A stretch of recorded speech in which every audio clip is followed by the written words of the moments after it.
Hey, Cub fans. Thanks for joining us here on Randy Talks Cubs. Really appreciate it.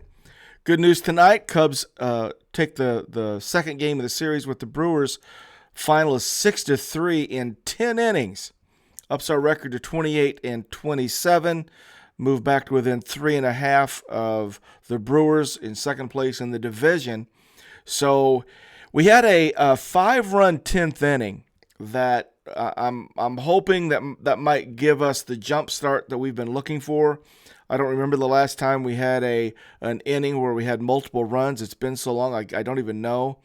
And that 5-run 10th hopefully is going to at least get some confidence going, and we'll find out moving into tomorrow night if there's any lingering effects of it. But it was certainly a tale of two different games. The first 9 innings, we scored 1 run on a solo home run by Michael Busch in the third inning, his 8th of the season, a first pitch curveball that he ambushed off of Peralta, dead center, 411 feet. And that was it. The solo home run by Busch is all we had through 9. We only had 4 hits through 9. We struck out 5 times. We struck out 15 times. We walked 5 times. We had left 8 on base. We were 0 for 5 with runners in scoring position. We missed opportunities in the 6th and the 9th that came real close to coming back and haunting us. But the 5 runs in the 10th covered all that up. So let's go ahead and talk about what everybody did. We had Talkman leading off in right field, Seiya DH'd, hitting second, Bellinger in center field, hitting third, Morel third base, hitting cleanup, Happ was in left, Nico second base, Busch at first base, hitting 7th, Dansby down in the 8 hole at shortstop, and Miguel Amaya catching, hitting 9th. So I'll talk about the opportunities we had that we missed on. In the 6th inning, Amaya had a bloop single off the bat to right, off the end of the bat. Talk popped out to third. Seiya struck out. So Amaya on first, 2 outs. Belly singles, and Christopher Morel has a really good solid at bat, a 9-pitch at bat where he walks. And then so Happ is up, 2 outs, bases loaded. In the 6th inning, us up 1-0, and I'm like, okay, right, we've been waiting, break it open here, and he does not. He ends up striking out swinging. So missed opportunity in the 6th. Another missed opportunity with the bases loaded came in the 9th inning. Morel led off with another walk. Morel walked 3 times tonight. He went to second on a pass ball. Happ struck out. Nico lines out softly to the first baseman. And they walked Michael Busch intentionally to get to Dansby in the 9th. And I thought that's very telling. You know, it's no secret. Everybody knows. And when that happens, you can't deny it. Dansby went 0 for 4 tonight. He's sitting 208. So that's how you start getting the guy ahead of you intentionally walk for you. So Dansby comes up. He coaxes a walk. Bases loaded with Amaya up, and Miguel strikes out looking on 3 pitches. So 9th inning, missed opportunities, bases loaded. 6th inning, missed opportunities with bases loaded. 4 hits total through 9, 15 strikeouts. It looked like it has been looking. So meanwhile, that's all going on. Ben Brown is lights out. We're going to talk about the pitchers through 9 innings. Ben Brown had a no-hitter going through 7. Ben Brown left the game with a no-hitter. 7 innings pitched, 2 walks, 10 strikeouts, no hits. Ben's ERA down to 2.72. And the stat line is impressive enough, but I think the most impressive thing that I saw tonight out of Ben Brown was his body language on the mound. He was an assassin. He was a predator. He was stalking. It looked like, I guess to me, I knew he was confident, but tonight when he got in the groove and he knew all of his stuff was working, all of it, his four-seamer, his knuckle curve. The 21 outs that he got, 11 came on the four-seam and 10 came on the knuckle curve. I thought he used them both extremely well, very balanced. But he was just so confident and stalking the mound. So he goes 1, 2, 3, first through the fourth. Fifth inning got a little bumpy. He walked 2 and had a stolen base. So he had a little bit of traffic. It took him 23 pitches to pitch out of the fifth, but the fifth inning was the only trouble he had. Goes 1, 2, 3 with 2 strikeouts in the sixth and in the seventh. In the seventh inning with 1 out, Willie Adames hit a screaming liner to right center field, and Belly is on his horse headed back toward the wall. And Belly gets to the wall and jumps up and pulls a home run back. He catches it above the wall, robs Willie Adames of a home run, which would have ruined the no-hitter that was intact at that point, and we were up 1-0. Huge play, Bellinger, in that seventh inning with 1 out. So he saves the day for Ben Brown. Ben Brown strikes out Bowers to get out of it. 93 pitches. I didn't expect they were going to leave him in to try it. The modern game, I don't know. But I think he sure had a good chance. I really feel like had they left him, the chances were good. It didn't look like he was fading. His confidence level was high. But that was the decision. But good news is Ben Brown looked better, the best he's looked. He was dominant in just about every way. 10 strikeouts over 7. So Hayden Wesneski comes in, clean 8th inning, strikes out Ortiz looking, gives up a single to Frelick, strikes out Dunn looking, and Counsell pulls him.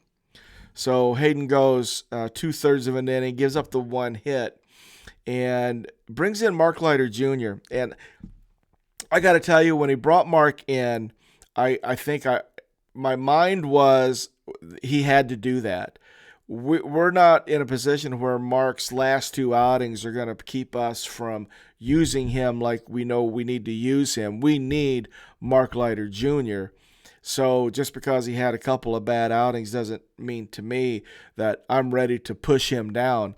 So he brings Mark Leiter in the 8th inning with 2 outs and a runner on first with a 1-0 lead. And Mark strikes out Gary Sanchez, who was in pinch hitting. So that's the 8th inning. Wesneski gives up the single. Mark finishes it out. So we go into the 9th inning with a 1-run lead, and Hector comes in. Classic Hector. This is Hector's first appearance in a week. So it starts out good. He gets Terang to go unassisted to Bush. He gets Contreras to ground out to Dansby. So with 2 outs, bottom of the 9th, we're up 1-0. He walks Christian Yelich and then proceeds to balk Christian Yelich to second base. And I knew at that point that was it. They're going to score. They're going to tie this up. And that's exactly what happened. Willie Adames sort of avenges his getting robbed in the 7th inning with an RBI single to left, scoring Yelich. And Adames got thrown out at second trying to stretch it to a double. So that's how the inning ended. So there it is, 9th inning. Hector blew the 1-run lead, blew the save opportunity. So we're tied, and we're going to the 10th inning. So let's go ahead and talk about the 10th. So Miguel Amaya had made the last out in the 9th inning with the strikeout looking with the bases loaded. So Vasquez pinch runs for him. So Luis Vasquez is on second base when the 10th started. And Talk hits a line drive, hit on the screws, probably 100-mile-an-hour exit velocity, right at it for sure. And the Brewers closer, Trevor McGill, catches it on his right forearm just below his elbow, hits him flush. The ball hits him and bounces right in front of the mound, and the ball is just sitting there in front of the mound. Well, Trevor McGill doesn't attempt to go after it. He's hurt. He starts walking toward the dugout. Vasquez sees this, and he's aggressive and makes a good call. He keeps coming. So at this point, William Contreras sees it, and he starts leaving to go get the ball, but he stops because he knows he can't go get it because he's got to cover home. Well, the infielders were all spread out around the infield. There was nobody close to the ball. So Vasquez ends up scoring. So it was a very interesting play, and it was such a crushing blow to the Brewers because we scored so quickly. So now we got the go-ahead run in already in the 10th, and we got to run around with nobody out, and we had just knocked out their closer. So they were sort of reeling a little bit, and you could feel it. So Vasquez made a really nice read. Hit a really solid line drive to sort of start and build that momentum. And after that, we carried through with it. Seiya came up and singled, so we got first and third. Bellinger singles and scores Talk. Madrigal, who had come in for defensive purposes in the 10th or the 9th inning, is hitting for Morrell. So here we are. We just put Madrigal in, and now he's up when Morrell should have been up with 2 on. I wasn't happy about that. But we'll keep it positive tonight. You guys know what I'm thinking. So Madrigal, they did the right thing. They put the sac bunt on. So Madrigal puts a sac bunt on and moves up Seiya and Belly, and then Happ ends up hitting a 2-run double. He was hitting right-handed off a lefty over the right fielder's head, one hop the wall, scoring Belly and Seiya. Nico flies out to right field, and Bush ends up getting a single and scores Happ for the 5th run in the 10th. So it was just such a nice inning where we got timely hits. We were aggressive. We made plays. We looked like a baseball team offensively for the first time. And, just getting back-to-back hits in the 10th inning, running the bases. Talk did a really nice job of going first to third. And on Seiya's single, and slid in. It was baseball again offensively for us, and I'm just hoping that we can build on that. I'm not saying we're going to be able to build on it, because what we did prior to that was abysmal. So let's walk through what everybody did over the course of the game. Talk went 1 for 5, so the single in the 10th was his first hit. Seiya went 1 for 5. He had struck out 3 times before the 10th inning. Bellinger went 2 for 5. He had 1 hit in the 10th. Morrell went 0 for 1, but Christopher walked 3 times tonight. I'm going to talk a little bit about Christopher, what I saw tonight, and maybe equate it to the slump that he's in, the dire slump that he's in that's been going on for a long time.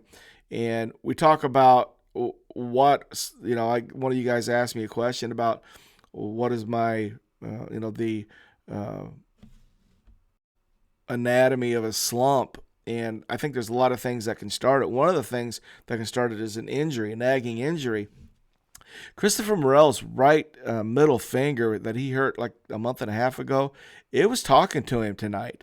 There was an at-bat, I think, in the 6th inning when he was shaking it and wincing, and it just struck me that that's been going on a long time.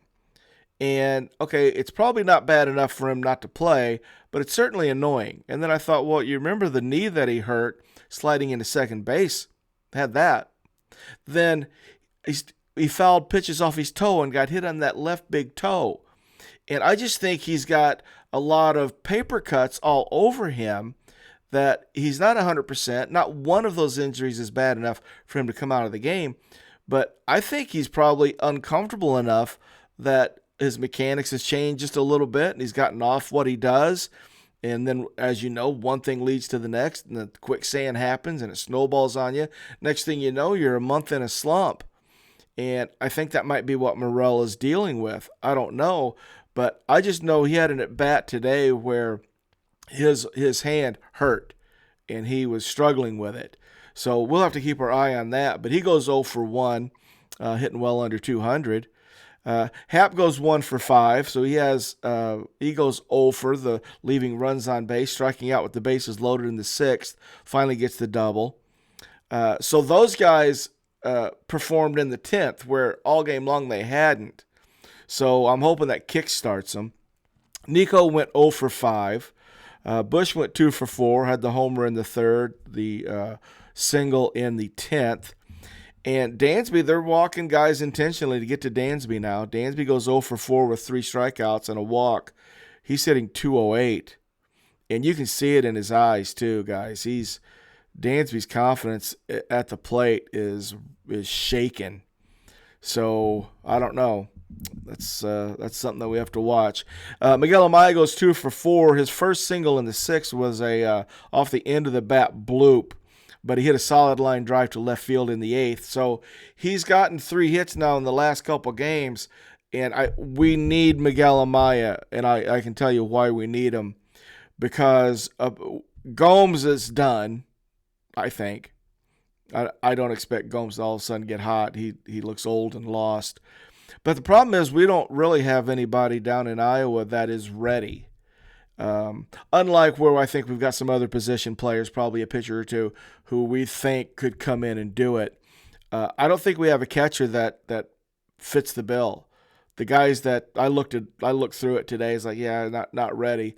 We're just not there. So barring a trade or a signing, catching-wise, I'm not sure. That doesn't mean I'm ready to move Gomes. I am. I'm ready to move on from Gomes and bring somebody else in. Maybe 2 or 3 days ago, I was thinking I was ready to send Amaya down too, but we just don't have much down there. So we got a catching quandary, but at least Amaya over the last couple of days have shown a little bit of signs that he might be coming out of it offensively.